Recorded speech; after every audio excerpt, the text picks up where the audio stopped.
भगवद गीता अध्याय 3 कर्मयोग। नमस्कार मित्रों, स्वागत है आपका। आज हम भगवद गीता के तीसरे अध्याय कर्मयोग की गहराई को समझेंगे। यह अध्याय केवल कर्म करने की बात नहीं करता, बल्कि यह हमें यह सिखाता है कि हमें किस प्रकार कर्म करना चाहिए ताकि हमारा कर्म हमें बंधन में न डाले बल्कि आध्यात्मिक उन्नति का मार्ग बनाए। श्री कृष्ण ने अर्जुन को समझाया कि कर्म किए बिना कोई भी व्यक्ति मोक्ष प्राप्त नहीं कर सकता और न ही केवल ज्ञान से व्यक्ति सिद्धि को प्राप्त कर सकता है। अर्जुन अभी भी इस दुविधा में था कि उसे युद्ध करना चाहिए या नहीं। वह श्री कृष्ण से पूछता है कि यदि ज्ञान योग श्रेष्ठ है तो फिर उन्हें कर्म में क्यों लगाया जा रहा है। श्री कृष्ण उसे समझाते हैं कि इस संसार में दो मार्ग हैं, ज्ञान योग और कर्मयोग। ज्ञान योग जिसमें व्यक्ति अपने सभी कार्यों को त्याग कर केवल ध्यान और आत्मज्ञान की ओर अग्रसर होता है। कर्मयोग जिसमें व्यक्ति अपने कर्तव्यों का पालन करते हुए बिना किसी स्वार्थ के कर्म करता है और उसे भगवान को अर्पित कर देता है। श्री कृष्ण ने अर्जुन से कहा कि प्रत्येक व्यक्ति को अपने स्वभाव और योग्यता के अनुसार अपने कर्तव्यों का पालन करना चाहिए। कर्म किए बिना कोई भी व्यक्ति जीवन में आगे नहीं बढ़ सकता। एक अर्जुन की दुविधा और श्री कृष्ण का उत्तर। अर्जुन ने श्री कृष्ण से पूछा कि यदि ज्ञान योग श्रेष्ठ है तो फिर मुझे इस भयंकर युद्ध में क्यों झोंका जा रहा है। श्लोक जायसी चेत कर्मणस्ते मता बुद्धिर्जनार्दन किम कर्मणि घोरे मां नियोज्यसी केशव। अर्थ, हे श्री कृष्ण, यदि आपके अनुसार ज्ञान कर्म से श्रेष्ठ है तो फिर आप मुझे इस भयानक युद्ध में क्यों लगा रहे हैं। इस पर श्री कृष्ण समझाते हैं कि यह संसार कर्म से ही चलता है। कोई भी व्यक्ति बिना कर्म किए नहीं रह सकता, क्योंकि प्रकृति के गुण उसे कर्म करने के लिए बाध्य करते हैं। श्लोक न ही कश्चित क्षणमपि जातु तिष्ठत्य कर्मकृत कार्यते ह्यवशः कर्म सर्वः प्रकृतिजैर्गुणैः है। अर्थ, कोई भी व्यक्ति क्षण भर भी बिना कर्म किए नहीं रह सकता, क्योंकि प्रकृति के गुण उसे कर्म करने के लिए प्रेरित करते हैं।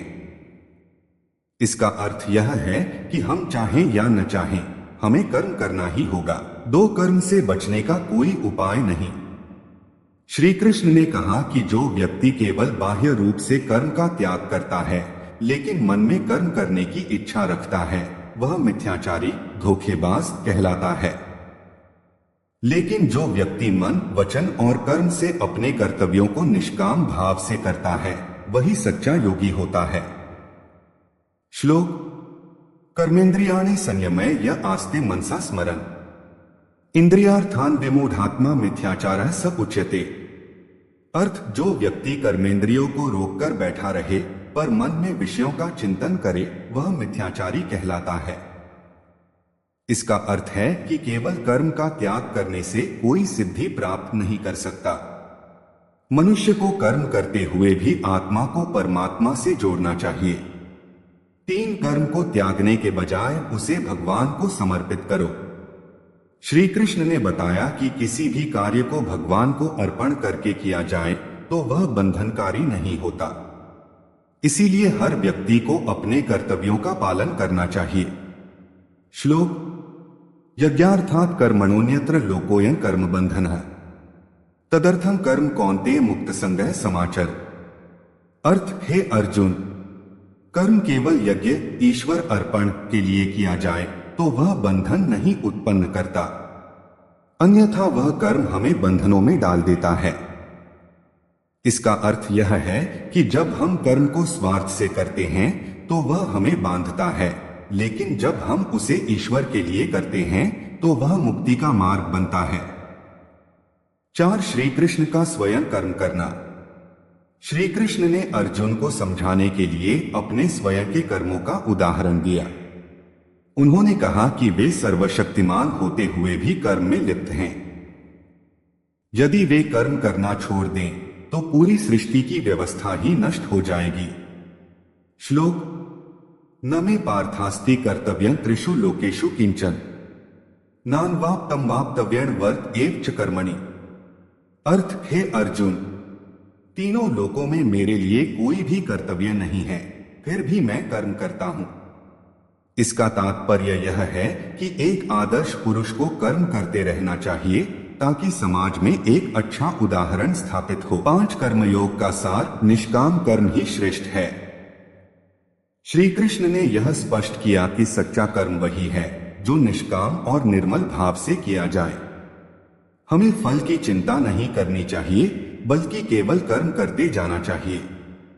श्लोक: मयि सर्वाणि कर्माणि सन्न्यस्याध्यात्मचेतसा निराशीर्निर्ममो भूत्वा युध्यस्व विगतज्वरः। अर्थ, हे अर्जुन, अपने सभी कर्म मुझ में अर्पित कर दो, फल की चिंता मत करो, मोह और अहंकार को त्याग कर युद्ध करो। यही गीता का सबसे बड़ा संदेश है। कर्म किए जाओ, फल की चिंता मत करो। 6 कर्मयोग का आधुनिक जीवन में महत्व। व्यक्तिगत जीवन में यदि हम अपने कार्यों को पूरी निष्ठा और समर्पण से करें तो सफलता अवश्य मिलेगी। समाज के लिए जब हम निष्काम भाव से कर्म करते हैं तो हम समाज के लिए भी प्रेरणा बनते हैं। आध्यात्मिक रूप से कर्मयोग से हम अपने जीवन को उच्चतम स्तर पर ले जा सकते हैं और भगवान से जुड़ सकते हैं। निष्कर्ष: भगवद गीता का 3रा अध्याय हमें यह सिखाता है कि कर्म ही पूजा है। जब हम अपने कर्मों को ईश्वर के प्रति समर्पित कर देते हैं तो वही सच्चा योग बन जाता है। अर्जुन की दुविधा का उत्तर श्री कृष्ण ने कर्मयोग से दिया। जब भी हम किसी निर्णय को लेकर संशय में हो तो गीता के इस ज्ञान को याद रखें, निष्काम भाव से कर्म करते जाओ, सफलता अपने आप मिलेगी। अगर आपको यह ज्ञानपूर्ण लगा तो वीडियो को लाइक करें, शेयर करें और हमारे चैनल को सब्सक्राइब करें। जय श्री कृष्ण।